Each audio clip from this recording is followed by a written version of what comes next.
ꯈ꯭ꯋꯥꯏꯗꯒꯤ ꯁꯥꯊꯤꯕ ꯁꯣꯔꯤ ꯀꯔꯝꯕꯅꯣ ꯍꯥꯏꯔꯀꯥꯟꯗꯗꯤ ꯗꯣꯛꯇꯔꯅ ꯂꯥꯁ ꯃꯣꯃꯦꯟꯗ ꯍꯥꯏꯕ ꯑꯥꯏ ꯑꯦꯝ ꯁꯣꯔꯤ ꯀꯟꯕ ꯉꯝꯍꯧꯗ꯭ꯔꯦꯗꯣ ꯈ꯭ꯋꯥꯏꯗꯒꯤ ꯗꯦꯟꯖꯔ ꯑꯣꯏꯕ ꯁꯣꯔꯤꯅꯦꯕ ꯑꯗꯨꯗꯨꯅ ꯅꯠꯇ꯭ꯔꯣ ꯍꯥꯏꯅꯕ ꯂꯩꯗꯥꯏꯅꯦ ꯒ꯭ꯂꯥꯁ ꯀꯥꯏꯈ꯭ꯔꯒꯗꯤ ꯑꯃꯨꯛ ꯁꯝꯕ ꯌꯥꯗꯦꯗꯣ ꯑꯗꯨꯗꯨꯅ ꯁꯣꯔꯤ ꯃꯈꯟꯁꯨ ꯃꯌꯥꯝ ꯑꯃ ꯂꯩꯔꯦꯕꯀꯣ ꯁꯣꯔꯤ ꯍꯥꯏꯔꯒꯁꯨ ꯑꯃꯨꯛ ꯍꯜꯂꯛꯑꯣ ꯌꯥꯔꯣꯏꯗꯕ ꯁꯣꯔꯤ ꯊꯃꯣꯏ ꯁꯦꯡꯅ ꯍꯥꯏꯔꯒꯁꯨ ꯊꯃꯣꯏ ꯁꯦꯡꯗꯅ ꯍꯥꯏꯔꯒꯁꯨ सॉरी बोल सॉरी हाँ सॉरी बोल सीधा सॉरी बोल सीधा दिल से बोल सॉरी दिल से ꯁꯣꯔꯤ ꯑꯃꯨꯛ ꯍꯥꯏꯕꯗ ꯌꯥꯔꯔꯣꯏꯗꯕ ꯑꯃꯨꯛ ꯍꯜꯂꯛꯑꯣ ꯌꯥꯔꯣꯏꯗꯕ ꯁꯣꯔꯤ ꯑꯗꯨꯗꯨꯅꯦꯕ ꯈ꯭ꯋꯥꯏꯗꯒꯤ ꯁꯥꯊꯤꯔꯤꯁꯦ ꯊꯥꯖꯕ ꯑꯃꯨꯛꯄꯨ ꯃꯥꯡꯈ꯭ꯔꯕ ꯁꯣꯔꯤ ꯂꯤꯁꯤꯡꯂꯛ ꯍꯥꯏꯔꯁꯨ ꯊꯥꯖꯕꯗꯣ ꯑꯃꯨꯛ ꯍꯜꯂꯛꯑꯣ ꯌꯥꯔꯣꯏꯗꯕ ꯑꯗꯨꯁꯨ ꯈ꯭ꯋꯥꯏꯗꯒꯤ ꯁꯥꯊꯤꯕ ꯁꯣꯔꯤ ꯍꯥꯏꯔꯒꯁꯨ ꯌꯥꯔꯣꯏꯗꯕ ꯊꯕꯛꯅꯦꯕ ꯑꯗꯨꯒꯤꯁꯨ ꯃꯊꯛꯇ ꯑꯃꯨꯛ ꯀꯅꯥꯒꯨꯝꯕ ꯄꯥꯈꯪ ꯂꯩꯁꯥꯕꯤꯅ ꯑꯃꯨꯛ ꯈꯠꯅꯔꯅꯤ ꯆꯩꯅꯔꯅꯤ ꯑꯗꯒꯤ ꯑꯃꯨꯛ ꯁꯣꯔꯤ ꯑꯃꯨꯛ ꯍꯥꯏꯅꯔꯅꯤ Sorry. ꯑꯗꯨꯀꯥꯟꯗꯗꯤ ꯑꯃꯨꯛ ꯌꯥꯁꯤꯟꯅꯕꯁꯨ ꯌꯥꯎꯋꯦꯕ ꯑꯗꯨꯗꯨꯅ ꯑꯃꯨꯛ ꯌꯥꯝꯅ ꯀꯥꯟꯅꯕ ꯁꯣꯔꯤ ꯍꯥꯏ ꯁꯣꯔꯤꯁꯦ ꯍꯥꯏꯕ ꯃꯇꯝꯗ ꯀꯥꯟꯅꯕ ꯑꯃꯁꯨꯡ ꯀꯥꯟꯅꯗꯕ ꯕꯦꯅꯤꯐꯤꯠ ꯑꯦꯟ ꯅꯣꯟ ꯕꯦꯅꯤꯐꯤꯠ ꯁꯣꯔꯤ ꯍꯥꯏꯕꯒꯤ ꯀꯥꯟꯅꯗꯕ ꯃꯈꯜ ꯃꯈꯜ ꯌꯥꯝ ꯂꯩꯈ꯭ꯔꯦꯕ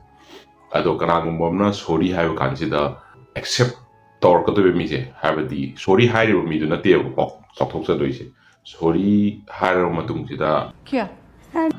ꯍꯥꯏꯔꯤꯕ ꯃꯤꯗꯨꯅ ꯑꯦꯛꯁꯦꯞ ꯇꯧꯔꯛꯀꯅꯤ ꯑꯃꯁꯨꯡ ꯇꯧꯔꯛꯑꯣꯏ ꯍꯥꯏꯕꯗꯣ ꯑꯗꯨꯗꯨꯅꯦꯕ ꯈ꯭ꯋꯥꯏ ꯃꯔꯨ ꯑꯣꯏꯔꯤꯁꯦ ꯁꯣꯔꯤ ꯍꯥꯏꯔꯒ ꯁꯣꯔꯤ ꯑꯦꯛꯁꯦꯞ ꯇꯧꯗꯦꯗꯣ ꯃꯗꯨꯅꯦꯕ ꯈ꯭ꯋꯥꯏꯗꯒꯤ ꯏꯝꯄꯣꯔꯇꯦꯟ ꯑꯣꯏꯔꯤꯁꯦ ꯀꯅꯥꯒꯨꯝꯕ ꯈꯪꯅ ꯆꯥꯟꯅꯕꯗ ꯄꯩꯁꯥ ꯄꯨꯊꯣꯛꯄ ꯌꯥꯎꯒꯅꯦꯕ ꯑꯗꯣ ꯄꯩꯁꯥ ꯄꯨꯊꯣꯛꯄꯁꯤꯗ ꯈꯪꯅ ꯆꯥꯟꯅꯕꯗꯨꯅ ꯑꯃꯨꯛ ꯍꯟꯅ ꯄꯤꯔꯛꯇ꯭ꯔꯒꯗꯤ ꯑꯗꯨꯒꯤ ꯃꯤꯗꯨꯗ ꯅꯪ ꯃꯊꯪꯗ ꯑꯃꯨꯛ ꯄꯩꯁా ꯄꯤꯔꯨꯈꯤꯗ꯭ꯔꯕ ꯑꯗ ꯁꯣꯔꯤꯗꯤ ꯍꯦꯛꯇ ꯍꯥꯏꯔꯒ ꯍꯦꯛꯇ ꯌꯥꯔꯕꯩ ꯇꯥꯏꯞꯇ ꯁꯣꯔꯤ ꯍꯦꯛꯇ ꯍꯥꯏꯔꯒ ꯍꯦꯛꯇ ꯌꯥꯗꯦꯕ ꯑꯗꯨꯗꯨꯅ ꯑꯩꯈꯣꯏꯒꯤ ꯀꯅꯥꯒꯨꯝꯕ ꯑꯃꯅ ꯈꯨꯗꯝ ꯑꯣꯏꯅ ꯍꯥꯏꯔꯁꯤꯅꯦ ꯀꯅꯥꯒꯨꯝꯕ ꯑꯃ ꯀꯅꯥꯅꯣꯝ ꯍꯥꯠꯂꯨꯔꯅꯤ ꯀꯅꯥꯒꯨꯝꯕ ꯑꯃ ꯃꯤꯒꯤ ꯌꯨꯝ ꯊꯨꯒꯥꯏꯔꯅꯤ ꯀꯅꯥꯒꯨꯝꯕ ꯑꯃꯅ ꯃꯤꯒꯤ ꯃꯆꯥ ꯃꯁꯨ ꯂꯣꯏ ꯍꯥꯠꯇꯣꯛ ꯂꯣꯏꯔꯅꯤ ꯑꯗꯒꯤ ꯆꯥꯛ ꯊꯥꯅ ꯌꯨꯝ ꯀꯩ ꯂꯣꯏ ꯊꯨꯒꯥꯏꯔ ꯌꯨꯝꯗꯒꯤ ꯇꯥꯟꯊꯣꯛꯑꯒ ꯂꯣꯏ ꯊꯨꯒꯥꯏ ꯂꯣꯏꯔꯀꯥꯟꯗ ꯑꯃꯨꯛ ꯁꯣꯔꯤ ꯍꯥꯏꯔ ꯀꯥꯟꯗꯗꯤ ꯑꯗꯨꯁꯨ ꯑꯃꯨꯛ ꯑꯦꯛꯁꯦꯞ ꯇꯧꯅꯤ ꯑꯃꯨꯛꯁꯨ ꯇꯧꯔꯣꯏ ꯍꯥꯏꯕꯁꯤ ꯃꯁꯤ ꯌꯥꯝꯅ ꯀꯟꯗꯤꯁꯟ ꯂꯨꯕ ꯁꯣꯔꯤꯅꯦꯕ ꯁꯤꯅ ꯑꯃꯨꯛ sorry seriously ꯌꯥꯔꯛꯄ ꯌꯥꯏ ꯌꯥꯔꯛꯇꯕ ꯌꯥꯏ ꯑꯦꯛꯁꯦꯞ ꯇꯧꯔꯛꯄ ꯌꯥꯏ ꯇꯧꯔꯛꯇꯕ ꯌꯥꯏ ꯊꯃꯣꯏꯗꯒꯤ ꯍꯥꯏꯒꯦꯔꯥ ꯊꯃꯣꯏꯗꯒꯤ ꯍꯥꯏꯔꯣꯏꯔꯥ ꯁꯣꯔꯤ ꯍꯥꯏꯗꯣꯏꯕ ꯃꯤꯗꯨ ꯁꯣꯔꯤꯗꯣ ꯑꯗꯨ ꯑꯦꯛꯁꯦꯞ ꯇꯧꯔꯛꯄ ꯌꯥꯏ ꯇꯧꯔꯛꯇꯕ ꯌꯥꯏ ꯑꯗꯨꯗꯨꯅ ꯑꯃꯨꯛ ꯌꯥꯝꯅ ꯀꯟꯐ꯭ꯌꯨꯖꯤꯡ ꯑꯣꯏꯕ ꯁꯣꯔꯤ ꯃꯈꯜ ꯑꯃꯅꯦꯕ ꯁꯣ ꯁꯣꯔꯤ ꯃꯈꯜ ꯑꯍꯨꯝ ꯁꯨꯔꯦꯀꯣ ꯑꯩꯈꯣꯏ ꯍꯥꯏꯁꯦ ꯁꯣꯔꯤ ꯍꯥꯏꯕꯒꯤ ꯕꯦꯅꯤꯐꯤꯠ ꯑꯃ ꯑꯗꯩ ꯁꯣꯔꯤ ꯍꯥꯏꯕꯒꯤ ꯅꯣꯟ ꯕꯦꯅꯤꯐꯤꯠ ꯑꯃ ꯑꯗꯒꯤ ꯁꯣꯔꯤ ꯍꯥꯏꯕ ꯃꯇꯝꯁꯤꯗ ꯌꯥꯝ ꯀꯟꯐ꯭ꯌꯨꯖꯤꯡ ꯑꯣꯏꯕ ꯁꯣꯔꯤ ꯑꯃ ꯑꯗꯣ ꯁꯣꯔꯤ ꯍꯥꯏꯔꯒ ꯍꯦꯛꯇ ꯌꯥꯔꯒꯗꯤ ꯗꯨꯅꯤꯌꯥꯁꯦ ꯑꯩꯈꯣꯏꯒꯤ ꯌꯥꯝ ꯂꯥꯏꯅ ꯍꯤꯡꯕ ꯌꯥꯔꯝꯃꯣꯏꯗ꯭ꯔꯥ ꯃꯤꯁꯇꯦꯛ ꯇꯧꯔꯣ sorry ꯍꯥꯏꯔꯣ ꯂꯣꯏꯁꯤꯜꯂꯣ ꯃꯤꯁꯇꯦꯛ ꯇꯧꯔꯣ ꯁꯣꯔꯤ ꯍꯥꯏꯔꯣ ꯂꯣꯏꯁꯤꯜꯂꯣ ꯑꯗꯨꯗꯤ ꯑꯃꯁꯨ ꯈꯠꯅꯕ ꯆꯩꯅꯕ ꯑꯗꯒꯤ ꯑꯝꯇ ꯂꯩꯔꯔꯣꯏꯕ ꯁꯣꯔꯤ ꯍꯥꯏꯔ ꯂꯣꯏ ꯌꯥꯔꯒꯗꯤ ꯅꯠꯇ꯭ꯔꯣ ꯉꯁꯤ ꯑꯩꯈꯣꯏꯅ ꯗꯨꯅꯤꯌꯥꯁꯤꯗ ꯂꯩꯔꯤꯕ ꯑꯩꯈꯣꯏ ꯃꯌꯥꯝꯁꯦ ꯑꯩꯁꯨ ꯅꯪꯁꯨ ꯂꯣꯏꯅꯃꯛ ꯃꯌꯥꯝꯁꯦ ꯑꯃꯠꯇ ꯄꯥꯔꯃꯤꯅꯦꯟ ꯑꯝꯇ ꯅꯠꯇꯦ परमानेंट हूँ सर ꯉꯁꯤ ꯑꯩꯈꯣꯏꯅ ꯇꯨꯝꯃꯤꯕ ꯐꯃꯨꯡꯁꯤ ꯐꯝꯃꯤꯕ ꯆꯧꯀ꯭ꯔꯤꯁꯤ ꯐꯥꯎꯕ ꯄꯥꯔꯃꯤꯅꯦꯟ ꯅꯠꯇꯦꯕ ꯀꯅꯥꯝꯇꯒꯤ ꯑꯗꯨꯗꯨꯅ ꯄꯥꯔꯃꯤꯅꯦꯟ ꯅꯠꯇꯕꯅꯤꯅ ꯑꯩꯅ ꯇꯧꯔꯤꯕ ꯁꯝꯄꯇꯤ ꯃꯌꯥꯝꯁꯦ ꯑꯃꯠꯇꯒꯤ ꯄꯥꯔꯃꯤꯅꯦꯟ ꯅꯠꯇꯦꯕ ꯑꯗꯨꯗꯨꯅ ꯁꯣꯔꯤ ꯍꯥꯏꯔꯒ ꯂꯣꯏ ꯌꯥ ꯇꯥꯔꯒꯗꯤ ꯀꯅꯥꯒꯨꯝꯕ ꯑꯃꯗꯒꯤ ꯂꯥꯎꯔꯅꯤ ꯃꯨꯠꯂꯨꯔꯅꯤ ꯑꯗꯨꯗꯨꯒ ꯁꯣꯔꯤ ꯍꯥꯏꯔꯒꯗꯤ ꯂꯣꯏ ꯌꯥꯔꯒꯗꯤ ꯑꯩ ꯁꯝꯄꯇꯤ ꯃꯌꯥꯝꯗꯣ ꯃꯥꯁꯨ ꯉꯝꯖꯕ ꯁꯝꯄꯇꯤ ꯂꯣꯏ ꯈꯣꯝꯖꯤꯜꯂꯔꯣꯏꯗꯔꯕ ꯁꯣꯔꯤ ꯍꯥꯏꯔꯒ ꯅꯠꯇ꯭ꯔꯣ ꯍꯌꯦꯡ ꯁꯤꯕ ꯀꯥꯟꯗ ꯑꯩꯈꯣꯏꯁꯦ ꯃꯤꯁꯤꯡꯁꯦꯀꯣ ꯍꯌꯦꯡ ꯁꯤꯕ ꯀꯥꯟꯗ ꯊꯥꯡꯗꯣꯛꯇꯣꯏꯁꯦ ꯃꯤ ꯃꯔꯤꯗꯤ ꯀꯝ ꯆꯪꯒꯅꯤꯕ ꯃꯃꯥꯡꯗ ꯑꯅꯤ ꯑꯃ ꯃꯇꯨꯡꯗ ꯑꯅꯤ ꯑꯃ ꯊꯥꯡꯗꯣꯏꯁꯦ ꯃꯤ ꯈꯨꯗꯤꯡꯒꯤ ꯊꯃꯣꯏ ꯁꯣꯛꯍꯜꯂꯒꯗꯤ ꯃꯔꯤꯗꯨꯁꯨ ꯊꯃꯣꯏ ꯁꯣꯛꯍꯜꯂꯒꯗꯤ ꯍꯌꯦꯡ ꯅꯪꯁꯦ ꯀꯅꯥꯅꯣ ꯊꯥꯡꯗꯣꯏꯁꯦ ꯂꯋꯥꯔꯤꯁ ꯃꯥꯎꯠ ꯀꯥꯏꯗꯣ ꯑꯩꯈꯣꯏꯒꯤ ꯃꯄꯨ ꯄꯥꯟꯗꯕ ꯑꯁꯤꯕ ꯍꯛꯆꯥꯡ ꯀꯥꯏꯗꯣ ꯑꯗꯨ ꯑꯣꯏ ꯇꯥ ꯂꯩꯗꯣꯏꯅꯦꯕ ꯑꯗꯨꯗꯤ ꯑꯗꯨꯅ ꯂꯩꯃꯤꯟꯅꯕ ꯆꯥꯃꯤꯟꯅꯕ ꯂꯩꯀꯥꯏꯒꯤ ꯑꯗꯒꯤ ꯈꯨꯡꯒꯪꯒꯤ ꯃꯥꯒꯤ ꯑꯩꯈꯣꯏꯒꯤ ꯀꯩ ꯍꯥꯏꯗꯣꯏꯅꯣ ꯇꯥꯎꯟ ꯁꯤꯇꯤꯗ ꯂꯩꯔꯤꯕ ꯃꯔꯨꯞ ꯃꯄꯥꯡ ꯃꯌꯥꯝꯁꯤꯡꯁꯦ ꯌꯥꯝꯅ ꯂꯨꯅ ꯆꯥꯟꯅꯅ ꯑꯗꯒꯤ ꯑꯃꯒ ꯇ꯭ꯔꯁ ꯋꯔꯗꯤ ꯑꯣꯏꯅ ꯂꯩꯔꯒꯗꯤ ꯍꯌꯦꯡ ꯁꯤꯔꯀꯥꯟꯗ ꯊꯥꯡꯗꯣꯛꯅꯕ ꯃꯤ ꯃꯔꯤꯗꯣ ꯑꯗꯨꯁꯨ ꯂꯩꯅꯦꯕ ꯅꯠꯇ꯭ꯔꯗꯤ ꯁꯤꯔꯀꯥꯟꯗ ꯊꯥꯡꯗꯣꯛꯅꯕ ꯃꯤ ꯃꯔꯤꯗꯨꯁꯨ ꯂꯩꯔꯔꯣꯏ ꯃꯔꯤꯗꯨ ꯂꯩꯇ꯭ꯔꯒꯗꯤ ꯍꯌꯦꯡ ꯅꯪ ꯍꯧꯒꯠꯂꯛꯑꯒ ꯁꯣꯔꯤ ꯍꯥꯏꯔꯒ ꯊꯥꯡꯗꯣꯛꯅꯕ ꯃꯤ ꯃꯔꯤꯗꯣ ꯀꯧꯕꯗꯤ ꯌꯥꯔꯣꯏꯗꯅ ꯃꯇꯝꯗꯨꯗꯗꯤ ꯈ꯭ꯋꯥꯏꯗꯒꯤ ꯃꯔꯨ ꯑꯣꯏꯕꯗꯤ ꯁꯣꯔꯤ sorry ꯍꯥꯏꯗ꯭ꯔꯤꯉꯩꯗ ꯅꯪꯅ ꯂꯥꯜꯂꯨꯔꯤꯕ ꯊꯕꯛꯁꯤ ꯀꯔꯤꯅꯣ ꯍꯥꯏꯕꯁꯤ ꯔꯤꯌꯦꯂꯥꯏꯖꯦꯁꯟ ꯊꯃꯣꯏꯗ ꯔꯤꯌꯦꯂꯥꯏꯖꯦꯁꯟ ꯑꯣꯏꯕꯁꯦ ꯁꯤꯅꯦꯕ ꯈ꯭ꯋꯥꯏ ꯃꯔꯨ ꯑꯣꯏꯔꯤꯁꯦ ꯁꯠꯇ꯭ꯌ ꯅꯥꯁ ꯇꯧꯒꯦꯔꯥ ꯑꯩꯈꯣꯏꯒꯤ ꯀꯩ ꯍꯥꯏꯗꯣꯏꯅꯣ ꯀꯥꯡꯈꯣꯡ ꯆꯥꯏꯍꯟꯒꯦꯔꯥ ꯈꯣꯠꯍꯟꯒꯦꯔꯥ ꯖꯣꯕꯤ ꯀꯤꯌꯥ ꯑꯗꯨ ꯃꯇꯨꯡꯁꯤꯗ ꯃꯁꯥꯗ ꯔꯤꯌꯦꯂꯥꯏꯖꯦꯁꯟ ꯇꯧꯔꯒ ꯁꯣꯔꯤ ꯍꯥꯏꯔꯛꯄꯁꯤꯅꯦꯕ ꯃꯔꯨ ꯑꯣꯏꯔꯤꯁꯦ ꯑꯗꯨꯒ ꯔꯤꯌꯦꯂꯥꯏꯖꯦꯁꯟ ꯑꯣꯏꯗ꯭ꯔꯒꯗꯤ ꯁꯣꯔꯤ ꯂꯥꯛ ꯂꯤꯁꯤꯡ ꯍꯥꯏꯔꯒꯁꯨ ꯁꯣꯔꯤꯁꯤꯒꯤ ꯚꯦꯂꯨꯁꯤ ꯑꯃꯨꯛ ꯂꯩꯔꯣꯏꯗꯣꯏꯅꯦꯕ ꯑꯗꯣ ꯍꯥꯏꯅꯤꯡꯕ ꯋꯥꯐꯝꯗꯤ ꯁꯣꯔꯤꯁꯦ ꯍꯥꯏꯒꯦꯔꯥ ꯍꯥꯏꯔꯣꯏꯔꯥ ꯑꯃꯨꯛꯄꯨ ꯊꯥꯖꯕ ꯃꯥꯡꯈ꯭ꯔꯕ ꯑꯃꯨꯛꯄꯨ ꯊꯥꯖꯕ ꯀꯥꯏꯈ꯭ꯔꯕ ꯁꯣꯔꯤ ꯂꯤꯁꯤꯡꯂꯛ ꯍꯥꯏꯔꯁꯨ ꯌꯥꯔꯔꯣꯏꯕ ꯈꯨꯗꯝ ꯑꯣꯏꯅ ꯍꯥꯏꯔꯀꯥꯟꯗ ꯀꯅꯥꯒꯨꯝꯕ ꯑꯃꯅ ꯀꯅꯥꯒꯨꯝꯕ ꯈꯪꯅ ꯆꯥꯟꯅꯕꯗ ꯄꯩꯁꯥ ꯄꯨꯊꯣꯛꯄ ꯌꯥꯎꯔꯝꯒꯅꯦꯕ ꯑꯗꯣ ꯄꯩꯁꯥ ꯄꯨꯊꯣꯛꯄꯁꯤꯗ ꯈꯪꯅ ꯆꯥꯟꯅꯕꯗꯨꯅ ꯑꯃꯨꯛ ꯍꯟꯅ ꯄꯤꯔꯛꯇ꯭ꯔꯒꯗꯤ ꯑꯗꯨꯒꯤ ꯃꯤꯗꯨꯗ ꯅꯪ ꯃꯊꯪꯗ ꯑꯃꯨꯛ ꯄꯩꯁꯥ ꯄꯤꯔꯨꯈꯤꯗ꯭ꯔꯕ ꯍꯣꯏ ꯄꯤꯔꯨꯕꯕꯨꯗꯤ ꯌꯥꯏꯀꯣ ꯑꯃꯨꯛ ꯌꯥꯝ ꯊꯥꯖꯕ ꯋꯥꯡꯕ ꯃꯤ ꯑꯩꯁꯦ ꯑꯃꯨꯛ ꯁꯣꯏꯈ꯭ꯔ ꯃꯥꯜꯂꯦ ꯑꯃꯨꯛꯀ ꯄꯤꯔ ꯌꯦꯡꯉꯒꯦ ꯍꯥꯏꯕꯅꯆꯤꯡꯕꯗꯨꯗꯤ ꯀꯟꯗꯤꯁꯟ ꯑꯃꯅꯦꯕ ꯑꯗꯨ ꯅꯠꯇꯕꯤꯗ ꯑꯃꯨꯛ ꯊꯥꯖꯕ ꯃꯥꯡꯈ꯭ꯔ ꯃꯤꯗꯨꯗ ꯄꯩꯁꯥꯗꯣ ꯑꯃꯨꯛ ꯄꯤꯔꯨꯒꯗ꯭ꯔꯕ ꯁꯦꯝ ꯋꯦ ꯑꯗꯨꯒ ꯆꯞ ꯃꯥꯟꯅꯩꯕ ꯊꯥꯖꯕꯁꯦ ꯑꯃꯨꯛꯄꯨ ꯃꯥꯡꯈ꯭ꯔꯕ Sorry. ꯁꯣꯔꯤ ꯍꯥꯏꯒꯦꯔꯥ ꯍꯥꯏꯔꯣꯏꯔꯥ ꯀꯔꯤꯝ ꯀꯥꯟꯅꯔꯔꯣꯏꯕ ꯑꯗꯨꯗꯗꯤ ꯑꯗꯣ ꯁꯣꯔꯤꯒꯤ ꯀꯥꯟꯅꯕꯁꯤꯅ ꯀꯔꯤꯅꯣ ꯍꯥꯏꯔꯀꯥꯟꯗ ꯀꯅꯥꯒꯨꯝꯕ ꯑꯃꯅ ꯊꯃꯣꯏ ꯁꯦꯡꯅ ꯁꯣꯏꯈ꯭ꯔꯦ ꯍꯥꯏꯗꯅ ꯃꯁꯥꯅ ꯔꯤꯌꯦꯂꯥꯏꯖꯦꯁꯟ ꯇꯧꯔꯒ ꯊꯃꯣꯏꯗꯒꯤ ꯌꯥꯝ ꯁꯦꯡꯅ ꯍꯥꯏꯔꯒ ꯁꯣꯔꯤ ꯍꯥꯏꯔ ꯃꯇꯨꯡꯗ ꯃꯁꯥꯅꯁꯨ ꯑꯃꯨꯛ ꯑꯩꯅ ꯁꯣꯏꯈꯤꯕ ꯊꯕꯛꯇꯣ ꯑꯃꯨꯛ ꯍꯟꯖꯤꯜꯂꯛꯇꯕ ꯑꯗꯨ ꯑꯣꯏꯇꯥꯔꯒꯗꯤ ꯁꯣꯔꯤ ꯍꯥꯏꯕꯒꯤ ꯀꯥꯟꯅꯕꯁꯤ ꯑꯗꯨꯅ ꯑꯆꯧ ꯑꯁꯥꯡ ꯐꯝꯅꯥꯏꯕ ꯑꯃ ꯑꯣꯏꯔꯛꯄ ꯍꯥꯏꯁꯤ ꯃꯥꯒꯤ ꯁ꯭ꯇꯦꯇꯁ ꯂꯩꯔꯛꯏꯅꯤ ꯃꯥꯒꯤ ꯀꯦꯄꯥꯁꯤꯇꯤ ꯂꯩꯔꯛꯏꯅꯤ ꯑꯗꯒꯤ ꯃꯥꯒꯤ ꯗꯤꯁꯤꯖꯟ ꯃꯦꯀꯤꯡ ꯀꯦꯄꯥꯁꯤꯇꯤ ꯀꯩꯀꯩ ꯂꯩꯔ ꯃꯇꯨꯡꯗꯅꯦꯕ ꯂꯤꯗꯔ ꯑꯣꯏꯔꯤꯁꯦ ꯅꯠꯇ꯭ꯔꯣ ꯃꯥꯏ ꯊꯣꯠꯐꯨꯜ ꯃꯥꯏꯟ ꯗꯤꯁꯤꯖꯟ ꯃꯦꯀꯤꯡ ꯑꯗꯨ ꯅꯠꯇꯕꯤꯗ ꯁꯣꯔꯤ ꯍꯥꯏꯔꯒ ꯑꯁꯣꯏꯕ ꯊꯕꯛꯇꯣ ꯍꯟꯖꯤꯟ ꯍꯟꯖꯤꯟ ꯁꯨꯝ ꯇꯧ ꯂꯩꯇꯥꯔꯒꯗꯤ ꯑꯁꯣꯏꯕ ꯊꯕꯛꯇꯣ ꯀꯟꯇ꯭ꯔꯣꯜ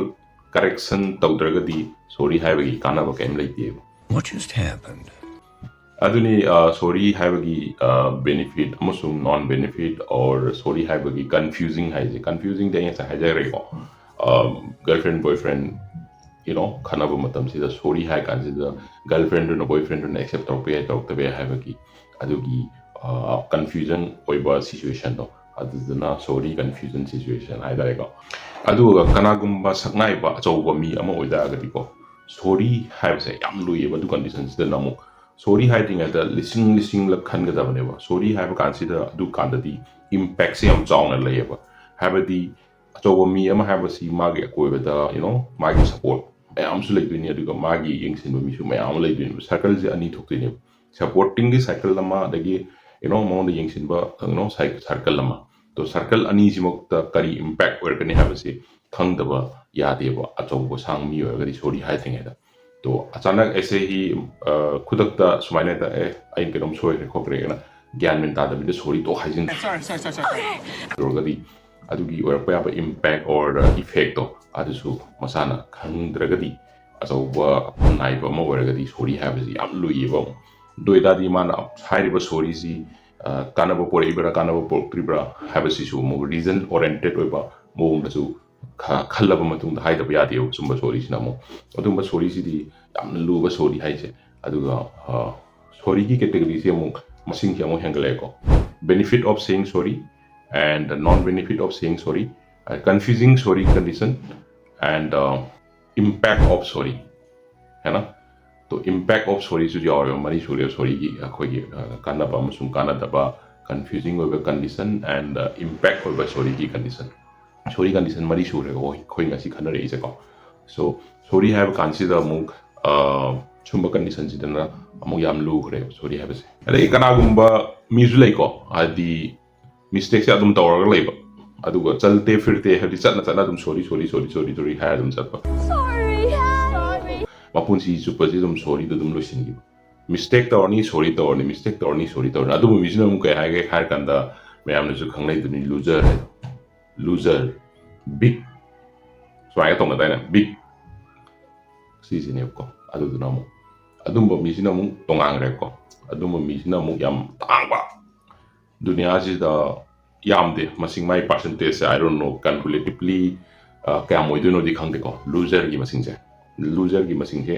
क्या नो परसेंटेज से आई खंगद्रे अदुना सुमा मिजु लेइतबा नतेबो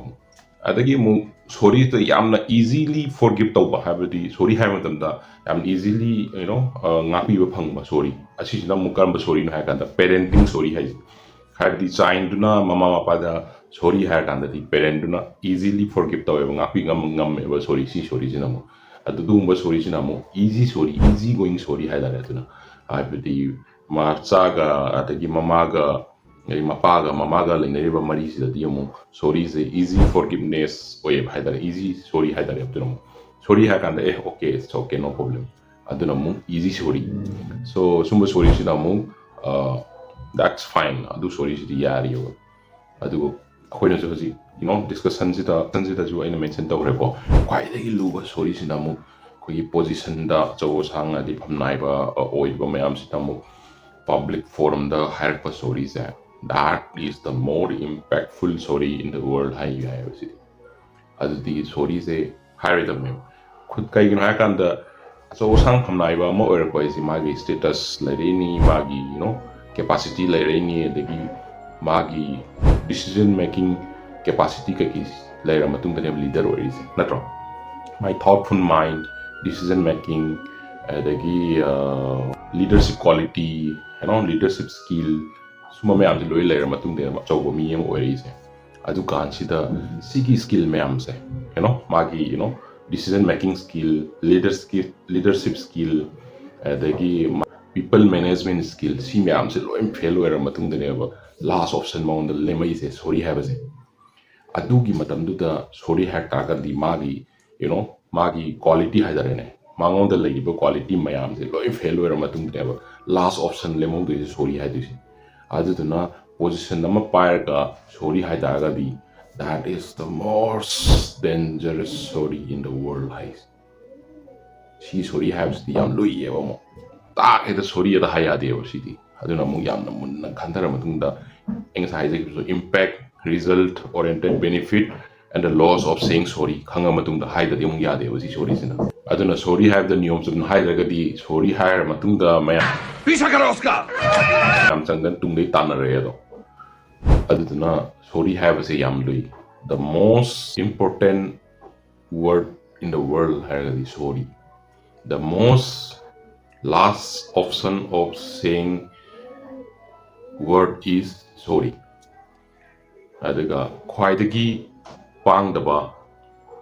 sorry se khwaidagi pangdaba minasu haina longnei bako. Sorry hagadi pangdaba mi haina longnei ba tomdasu. Aduga yamna aggression oiba yamna himmat leiba yam thona phaba midi sorry se pak haigandeba. Magi moral strong oiba adagi magi